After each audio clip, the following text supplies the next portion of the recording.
Seoul Foundation issues another white paper. Tim Burchett has an op-ed and a whole lot more. It's time for another UFO news roundup, so get in here. This is Jack with Cosmic Road. I talk about UFOs and the paranormal. Please hit like and subscribe, and let me know what you think in the comments below. Okay, just skipping ahead a little bit. This white paper implores the UK government to publicly treat the UAP topic with the seriousness it deserves. The policy implications pervade almost every area of government and society. They raise innumerable questions that need to be categorized and investigated. In this paper, we identify the policy implications for the UK government and discuss them as they relate to 5 broad areas of government and society. 1. Government and national security. 2. International relations. UAP are indeed a global phenomenon. 3. Scientific progress in UK competitiveness. Interesting. Financial stability. UAP disclosure presents risks to financial stability because of the potential impact of disclosure and paradigm-changing UAP-related technologies on existing financial markets. The Bank of England should take action to address the UAP risk in order to avoid financial instability, particularly given the inarguably global nature of financial markets. Okay. 5. Social implications. There would be ontological shock if UAP prove not to be designed by human beings. Yeah, you kind of need to get on that, guys. I think it's coming. They also make these 5 recommendations. Establish the facts. We recommend that the Cabinet and Parliament be provided with full briefings by the British intelligence community, Armed Services, Civil Aviation Authority, and UK Space Agency on the UAP topic. We also recommend the Cabinet and Parliament pay serious attention to the unclassified history of government action, legislation, and investigations of UAP. But I love that. So they're trying to get the government, the elected government, involved in what is going on with UFOs in the UK. That's awesome. Trying to, I guess, mirror what the US is currently attempting to do. Maybe they'll have better luck with it. I don't know, though. I mean, the UK has been more tight-lipped on this issue than the US. And the US has been pretty tight-lipped. So, we'll see. UAP risk assessment. We recommend the Cabinet commissions a whole-of-government investigation into the policy implications of UAP, as set out in Section 2 of this white paper. Social research. We recommend the Cabinet commissions social research such as survey, statistical analysis, participant observation, and unstructured interviews to gauge the UK public's attitude towards and awareness of the UAP topic and the public's likely psychological and social response to UAP disclosure.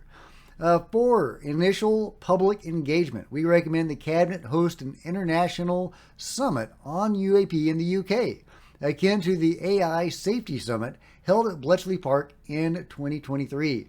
Very intriguing. 5. Quantify the do-nothing scenario. We recommend the Cabinet, in consultation with Parliament, assesses and quantifies the risks and ramifications to the United Kingdom if the government continues the status quo of no policy response on UAP. In particular, the government should consider the question, what happens if there is confirmation that the designers of UAP are not of human origin? At the Seoul Foundation's inaugural symposium at Stanford University in November, Colonel Carl Nell, who served on the UAP task force, proposed a plan for the U.S. government to take the global lead in the controlled disclosure of UAP information to the world. Controlled disclosure is the official public release by government of previously classified government information on UAP carried out in such a way that the government is responsible for deciding when to selectively disclose UAP records to the public. So yeah, I'll let you read the full thing at your leisure. But there you go. They are giving recommendations to the UK government on how to proceed with UFO disclosure.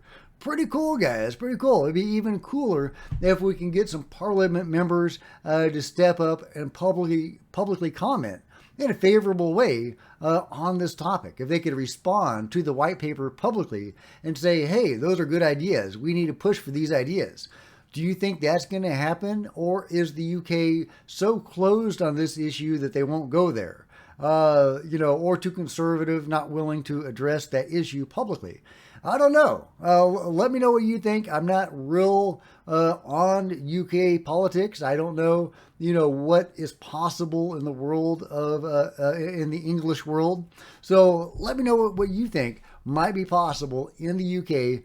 Could they be more, transparent than the United States? Speaking of transparency, getting back to Tim Burchett's op-ed, this isn't about finding little green men or flying saucers, he says. I think you protest too much, Tim. I think you protest too much. This is about government transparency. So many people, myself included, are tired of hearing from top-level bureaucrats that UAPs don't exist.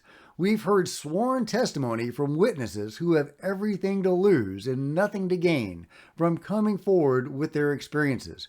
Members of our military have come forward and been debriefed, but it's more like an interrogation followed by retaliation from their superiors and humiliation from their peers. That there's really nothing, as the bureaucrats claim, why are whistleblowers so mistreated and run through the mud? Also, if there's really nothing, why do we get so many redacted reports and briefings held in a SCIF where it's completely classified and we can't talk about anything that was discussed? If there's nothing to hide, why keep it under wraps? What did you learn in those SCIFs, Tim Burchett? I would love to know. It doesn't seem from the outside like you were given too much. However, after the SCIFs, they did say, the congressman, including Tim, did say they had some directions for where to go for the next public hearing. Who to talk to, what witnesses, knew what. And so hopefully we will get those witnesses coming forward this year. Stephen Greer says we may have to wait until June or July before the whistleblower protections take full effect. I don't know if he is right about that, but that may or may not be the holdup. Hopefully it is. Hopefully there is something preventing people from talking right now that will go away very soon, so that we can get these public hearings with David Grush's 40 whistleblowers. Or failing that, his op-ed, right? Where is David Grush's op-ed? So frustrating, guys. So frustrating. Meanwhile, we've got another UAP buzzing and a SpaceX launch. Check it out. Let me mute it. And we can all take a gander at this UFO that is clearly right there in the sky. You can't tell me that's a balloon. And seeming to observe or something during the SpaceX launch. It's wild. That's wild. How often does this happen? We've heard of so many of these cases and seen video of it. We've heard of NASA having to rearrange their schedule for launches or even landings due to UAP activity or UFO. I'm starting to say UAP now. Do you say UAP or UFO? Let me know. But the Nimitz incident, there was a training exercise that was, I forget if it was scrubbed or if it was only threatened that it was scrubbed. Either way, they were having to adjust their schedules because of UFOs. And this is certainly not the only occasion where that has happened. I talked about another example the other day.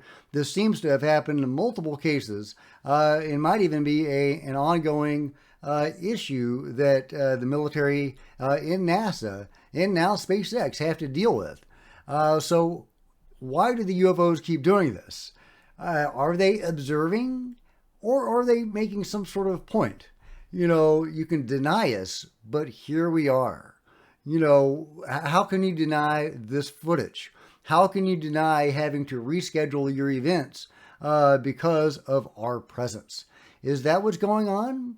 And if so, is that a peaceful communication or is that some sort of intimidation? Because I could see it both ways, but it seems more peaceful. It seems more like, what you going to do, guys? How are you going to explain this? But, let me know what you think what's your spin on this ongoing, whatever it is, presence of these UFOs during events like this? I think it's so intriguing, so intriguing. But it's going to get harder and harder to discern what is a UFO and what is a drone. Check this drone out. Goes from 0 to 200 kilometers. Look at that. Oh my God, that is so fast. That is in real time, guys. Listen. Yeah, listen to the engine noise. Look at that, guys. Woo! Yeah, it is going to be really hard to tell what's a UFO and what's a drone. That's so frustrating. Yeah, and meanwhile, drone technology is really, hologram technology is really developing very rapidly. The phenomenon needs to give us some sort of, some sort of signature to differentiate it from mundane phenomena or hoaxes. Meanwhile, John Bell is, he's so much great UFO footage all the time, nightly, more or less. He gets multiple contacts. Here's one of his most recent compilations where you can see these contacts he's getting, and a few of them, and it's just incredible stuff. And he's got all sorts of different kinds. The kinds that go really rapidly, that look like shooting stars, but sometimes they'll have a change in their trajectory. They're not necessarily going in a straight line. They'll have a little squiggle. So not a shooting star. And some of these orbs, are they look very phantasmal, very ghostly. They don't look like they have much presence. But one of them was so solid that it shook. It hit his multi-ton truck and rattled it. So, he's getting all sorts of fantastic contact. So everybody needs to go check out his channel, Real Florida UFO, and I will link to it below. But yeah, he's got this newest compilation up where you can see some of these objects. And just great stuff, guys. Great stuff. Here's another one. Yeah, but look at this. He'll have that object right there. And then in a second, you'll see another object. Yep, there's another one. And he just gets so many of these. And yep, and there's another one. Look at that. Look at that. These are not planes, guys. There's not that many planes in the sky. And some of them come very low. Like I said, one of them hit his truck. So yeah, go check out his channel, and I'll link to it below. And thank you for the great compilations, John. Meanwhile, from Chaos Moogle, this really cool footage. Check it out. We have UFOs that appear, multiple UFOs that appear overnight, and then in the morning, there's a crop circle. Did the UFOs make the crop circle? That is definitely the implication. Now I've seen, there's a fairly well-known video of a seeming UFO creating a crop circle. However, I think that might be BS. I think that might be a hoax. I don't know. But to me, this looks pretty legit. There's the UFOs. Here's the crop circle. I think that is really just so fascinating. In a real crop circle, the crops aren't destroyed, although they are genetically modified a little bit. They're pushed down, but they're not crushed down. And in a man-made hoax crop circle, there's actually damage done to the crops.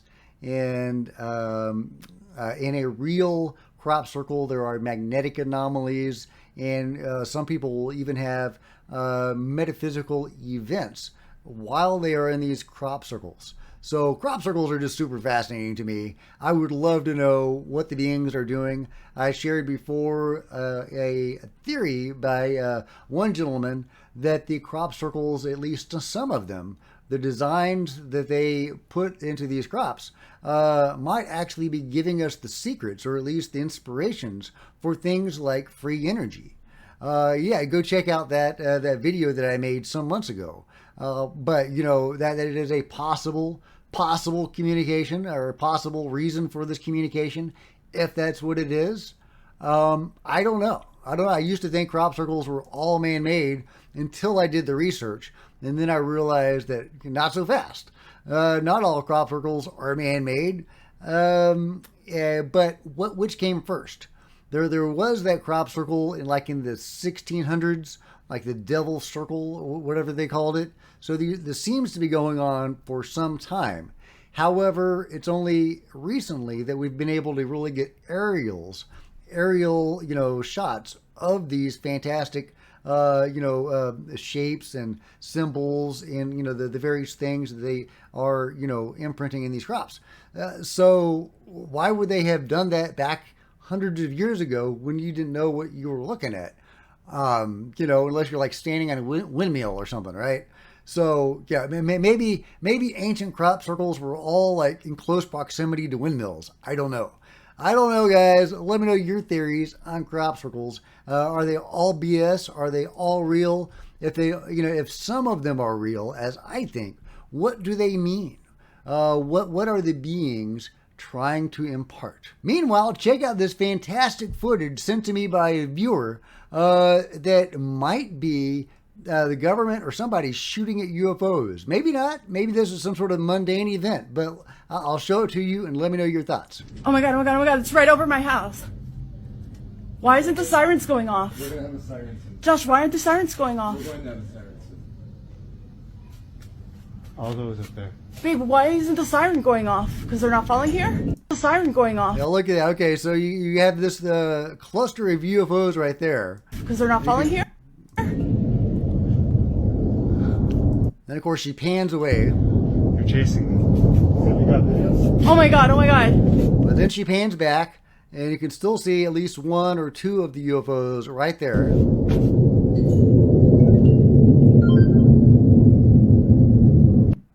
Oh my God, oh my God. So what is going on in this footage? Is this some sort of mundane event? Maybe it does have a mundane explanation. So many of these things do, in fact. But let me know what you think we are looking at in this fantastic footage. And thank you so much, the viewer that sent this in. I get so many awesome videos that people send me. I forget who sent this to me, so please claim this video in the comments below. Let me know who sent it because I love it. It's fantastic stuff. Meanwhile, Tim Clark sent me to this one, and I've seen this footage before, but I still don't have an answer for what this crazy thing is. Is this the Loch Ness Monster? What is this thing? I don't think this is CGI. This appears to be a real physical object or even creature. Is this, does this creature exist in modern understanding of biology? Or is this something more anomalous? Are we looking at Nessie here, guys? Is this Nessie? What is this thing? Let me know your thoughts on this crazy creature in the comments below. I mean, again, this may totally have a mundane cause. Maybe some, whale or something that people are familiar with. It doesn't look very whale-like to me, but, it's in that water. That's not CGI. That's something. So what is that thing?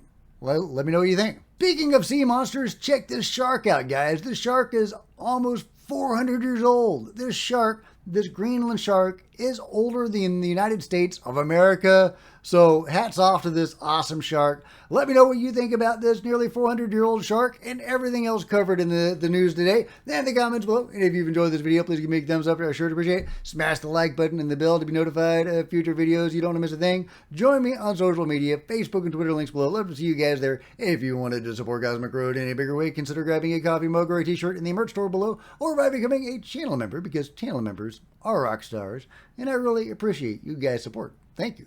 Meanwhile, there are plenty of other videos on the channel, and I will see you guys next time. This is Jack with Cosmic Road, signing out.